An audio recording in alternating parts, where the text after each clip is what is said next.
Una palabra para los padres, por Arthur W. Pink, 1886-1952, traído a usted por Chapel Library, www.chapellibrary.org. Una de las características más tristes y trágicas de nuestra civilización del siglo XX es la terrible prevalencia de desobediencia de los hijos hacia sus padres durante los días de la niñez y su falta de reverencia y respeto cuando crecen. Esto se evidencia de muchas maneras y es general, lamentablemente, incluso en las familias de los que profesan ser cristianos. En sus extensos viajes durante los últimos 30 años, el escritor ha residido en un gran número de hogares. La piedad y la belleza de algunos de ellos siguen siendo recuerdos sagrados y fragantes, pero otros de ellos han dejado las impresiones más dolorosas. Los hijos que son obstinados o mimados no solo se conducen a sí mismos a la infidelidad perpetua, sino que infligen incomodidad a todos los que tienen contacto con ellos y anuncian cosas malas para los días venideros. En la gran mayoría de los casos, no se puede culpar tanto a los niños como a los padres. El no honrar al padre y a la madre donde quiera que se encuentre se debe en gran medida a la desviación de los padres del modelo bíblico. Hoy en día, el padre considera que ha cumplido con sus obligaciones proporcionando alimento y vestido a sus hijos y actuando ocasionalmente como una especie de policía moral. Con demasiada frecuencia, la madre se contenta con ser una esclava doméstica, haciéndose esclava de sus hijos en lugar de educarlos para que sean útiles, realizando muchas tareas que sus hijas deberían hacer para permitirles la libertad de las frivolidades vertiginosas. La consecuencia ha sido que el hogar, que debería ser, por su orden, su santidad y su reino de amor, un cielo en miniatura en la tierra, ha degenerado en una gasolinera para el día y un aparcamiento para la noche, como alguien lo ha expresado de manera tosca. Antes de delinear los deberes de los padres hacia sus hijos, se debe señalar que no pueden disciplinar adecuadamente a sus hijos a menos que primero hayan aprendido a gobernarse a sí mismos. ¿Cómo pueden esperar dominar la voluntad propia de sus pequeños y controlar cuando su temperamento airado aumenta si sus propias pasiones tienen rienda suelta? El carácter de los padres se produce en gran medida en su descendencia. Y vivió Adán 130 años, y engendró un hijo a su semejanza, conforme a su imagen, y llamó su nombre Seth. Génesis 5:3. Los padres mismos deben estar sujetos a Dios si es que esperan correctamente recibir la obediencia de sus pequeños.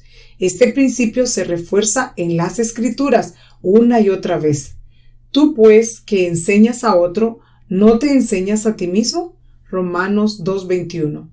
Del obispo o pastor está escrito que debe ser que gobierne bien su casa, que tenga a sus hijos en sujeción con toda honestidad, pues el que no sabe gobernar su propia casa, ¿cómo cuidará de la iglesia de Dios? Primera de Timoteo 3:4-5.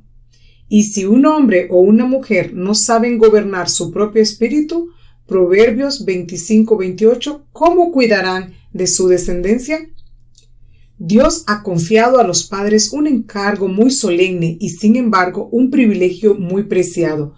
No es exagerado decir que en sus manos están depositadas la esperanza y la bendición o la maldición y la plaga de la próxima generación.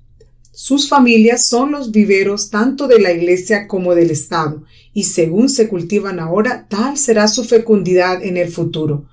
Oh, con cuánta oración y cuidado deben depositar su confianza. Ciertamente, Dios requerirá una cuenta de los hijos de manos de sus padres, porque son suyos y solo se los presentará a usted para que los cuide y los guarde. La tarea que se le asigna no es fácil, especialmente en estos días superlativamente malvados. Sin embargo, si se busca con fervor y confianza la gracia de Dios, será suficiente aquí como en cualquier otro lugar. Las Escrituras nos proporcionan reglas para seguir, promesas a las que aferrarnos, y podemos agregar las advertencias temibles para que usted no trate el asunto a la ligera. Instruye a sus hijos. Tenemos espacio para mencionar solo 4 de los deberes principales que recaen sobre los padres. Primero, instruir a sus hijos. Y estas palabras que yo te mando hoy estarán sobre tu corazón, y las repetirás a tus hijos y hablarás de ellas estando en tu casa y andando por el camino y al acostarte y cuando te levantes. Deuteronomio 6:6-7. Este trabajo es demasiado importante para asignarlo a otros. Los padres no son los maestros de la escuela dominical. Están divinamente obligados a educar a sus pequeños. Tampoco se trata de una cosa ocasional o esporádica, sino de una atención constante. El carácter glorioso de Dios, los requisitos de su santa ley, la extrema pecaminosidad del pecado, el maravilloso don de su Hijo y la terrible condenación que es cierta porción de todos los que desprecian y rechazan, deben ser llevados repetidamente ante el Señor en las mentes de los más pequeños. Son demasiado jóvenes para entender tales cosas. Es el argumento del diablo para disuadirlo de cumplir con su deber. Y vosotros, padres, no provoquéis a ira a vuestros hijos, sino criarlos en disciplina y amonestación del Señor. Efesios 6:4. Cabe señalar que aquí se aborda específicamente a los padres, y esto por 2 motivos. Porque son la cabeza de familia y su gobierno está especialmente comprometido con ellos, y porque son propensos a trasladar este deber a sus esposas. Esta instrucción se les debe dar leyéndoles las Sagradas Escrituras y ampliando las cosas que más se ajustan a su edad. Esto debe ir seguido de una catequesis. Un discurso continuo a los jóvenes no es tan eficaz como cuando está diversificado por preguntas y respuestas. Si saben que serán interrogados sobre lo que lees, escucharán más atentamente. La formulación de respuestas les enseña a pensar por sí mismos. Este método también hace que la memoria sea más retentiva, ya que responder a preguntas definidas fija ideas más específicas en la mente.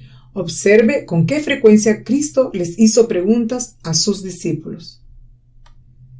Sé un buen ejemplo. En segundo lugar, la buena instrucción debe ir acompañada de un buen ejemplo. Esa enseñanza que surge solo de los labios no es probable que llegue más profundo que a nivel de los oídos. Los niños son particularmente rápidos para detectar inconsistencias y desprecian la hipocresía. Es en este punto que los padres necesitan estar más cara a cara ante Dios, buscando diariamente de Él esa gracia que tanto necesitan y que solo Él puede suplir. ¿Qué cuidado deben tener para no decir o hacer algo ante sus hijos que tienda a corromper sus mentes o podrían traer terribles consecuencias si ellos las imitan? ¿Cómo tienen que estar constantemente en guardia contra cualquier cosa que pueda volverlos mezquinos y despreciables a los ojos de quienes deberían respetarlos y reverenciarlos? El padre no solo debe instruir a sus hijos en los caminos de la santidad, sino que él mismo debe caminar ante ellos en esos caminos y demostrar con su práctica y comportamiento lo placentero y provechoso que es estar regulado por la ley divina. En un hogar cristiano, el objetivo supremo debe ser la piedad familiar, honrar a Dios en todo momento, y todo lo demás debe estar subordinado a ella. En lo que respecta a la vida familiar, ni el marido ni la mujer pueden arrojar al otro toda la responsabilidad con respecto al carácter religioso del hogar. Sin duda, la madre debe completar los esfuerzos del padre, ya que los hijos disfrutan mucho más de su compañía que de la de él.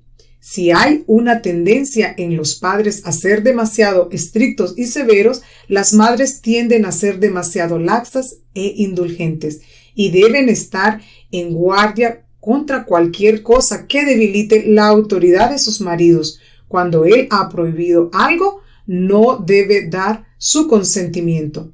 Es sorprendente notar que la exhortación de Efesios 6:4 está precedida por sed llenos del Espíritu, 5:18, mientras que la exhortación paralela en Colosenses 3:21 está precedida por la palabra de Cristo more en abundancia en vosotros, versículo 16, mostrando que los padres no pueden cumplir con sus deberes a menos que estén llenos del Espíritu y la palabra. Disciplina a tus hijos. En tercer lugar, la instrucción y el ejemplo deben imponerse mediante corrección y disciplina. Esto significa, en primer lugar, el ejercicio de la autoridad, el reino apropiado de la ley. Del Padre de la fe, Dios dijo: porque yo sé que mandará a sus hijos y a su casa después de sí, que guarden el camino de Jehová, haciendo justicia y juicio, para que haga venir Jehová sobre Abraham lo que ha hablado acerca de él. Génesis 18:19. Reflexionen esto cuidadosamente, padres cristianos. Abraham hizo más que dar un buen consejo, hizo cumplir la ley y el orden en su casa. Las reglas que él administró tenían por diseño el guardar el camino del Señor, lo que era recto ante sus ojos. Y este deber fue cumplido por el patriarca para que la bendición de Dios descanse sobre su familia. Ninguna familia puede criarse adecuadamente sin leyes domésticas, que incluyen recompensas y castigos, y estos son especialmente importantes en la primera infancia, cuando todavía el carácter moral no está formado y los motivos morales no se comprenden ni se aprecian. Las reglas deben ser simples, claras, razonables e inflexibles como los 10 mandamientos. Unas pocas reglas morales importantes en lugar de una multitud de restricciones insignificantes. Una forma de provocar innecesariamente a los hijos a la ira es obstaculizarles con 1000 restricciones insignificantes y regulaciones minuciosas que son caprichosas y se deben a un temperamento quisquilloso en los padres. Es de vital importancia para el bien futuro del niño que sea sometido a una edad temprana. Un niño sin formación significa un adulto sin ley. Nuestras cárceles están llenas de personas a las que se les permitió salirse con la suya durante su infancia. La menor ofensa de un niño contra las reglas del hogar no debe pasar sin la debida corrección, porque si se da cuenta que recibe indulgencia con respecto a la instrucción o cuando desobedece, esperará lo mismo de los demás y entonces la desobediencia será más frecuente hasta que el padre no tiene ningún control salvo el de la fuerza bruta. La enseñanza de las Escrituras es muy clara en este punto. La necedad está ligada en el corazón del muchacho, mas la vara de la corrección lo alejará de él. Proverbios 22:15 y 23:13 al 14. Por lo tanto, Dios dijo: el que detiene el castigo a su hijo aborrece, mas el que lo ama desde temprano lo corrige. Proverbios 13:24. Y de nuevo, castiga a tu hijo en tanto que hay esperanza, mas no se apresure tu alma para destruirlo. Proverbios 19:18. No deje que un cariño tonto le detenga. Ciertamente, Dios ama a sus hijos con un afecto paternal mucho más profundo que aquel con que usted pueda amar a los suyos. Pero Él nos dice: yo reprendo y castigo a todos los que amo. Apocalipsis 3:19 y Hebreos 12:6. La vara y la corrección dan sabiduría, mas el muchacho consentido avergonzará a su madre. Proverbios 29:15. Tal severidad debe usarse en sus primeros años, antes de que la edad y la obstinación hayan endurecido al niño contra el miedo y la astucia de la corrección. Si usted no usa la vara, echará a perder al niño. No la use con él y usted mismo la recibirá en su propia espalda. No debería ser necesario señalar que las escrituras anteriores están lejos de inculcar que un reino de terror debería marcar la vida hogareña. Los hijos pueden ser gobernados y castigados de tal forma que no pierdan el respeto y el cariño hacia sus padres.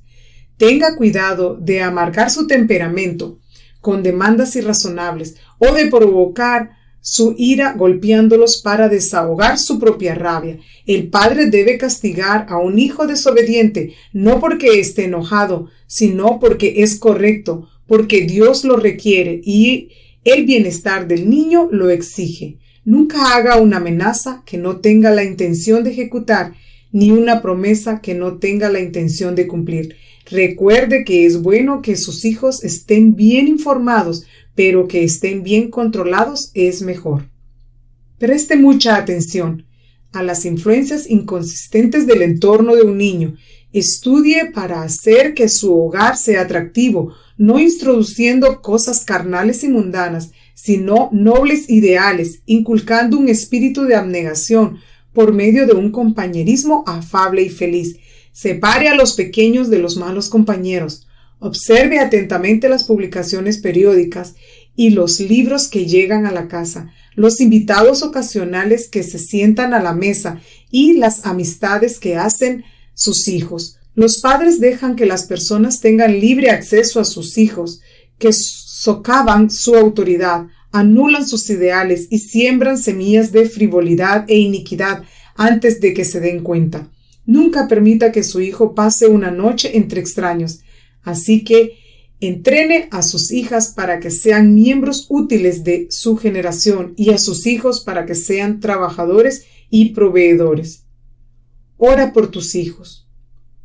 Cuarto y el último y más importante deber: respetar tanto el bien temporal como el espiritual de sus hijos es la ferviente súplica de Dios por ellos, porque sin esto todo lo demás será inútil. Los medios son inútiles a menos que el Señor los bendiga. Se debe implorar ante el trono de la gracia sinceramente para que sus esfuerzos por criar a sus hijos para Dios se vean coronados por el éxito. Es cierto que debe haber una humilde sumisión a su voluntad soberana, una reverencia ante la verdad de la elección. Por otro lado, es un privilegio de la fe aferrarse a las promesas divinas y recordar que las oraciones fervientes y eficaces de un justo son de mucho. Del santo Job se registra acerca de sus hijos e hijas que él se levantaba de mañana y ofrecía holocaustos conforme al número de todos ellos. 1:5. Una atmósfera de oración debe impregnar el hogar y ser respirada por todos los que la comparten.